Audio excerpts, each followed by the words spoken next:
grand final. Steve's got to beat Corey twice.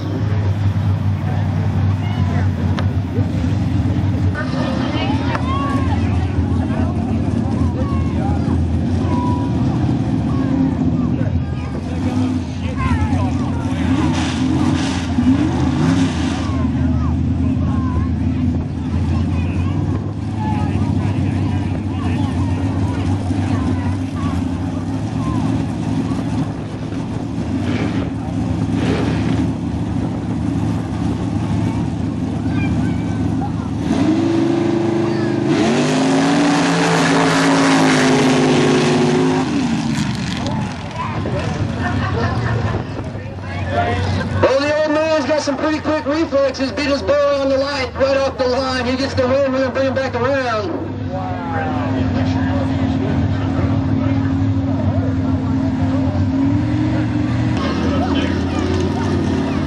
All right, they're going to switch lanes. Whoever wins this is the winner. Who thinks Pops is going to come from behind with the one loss and take the win?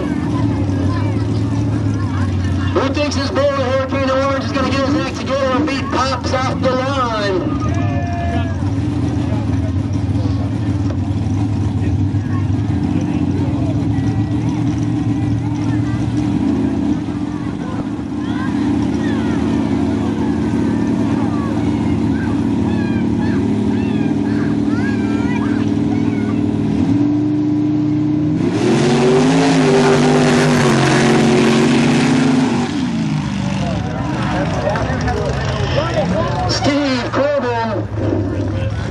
Steve Corbin gets the win. He had to come around and beat him twice.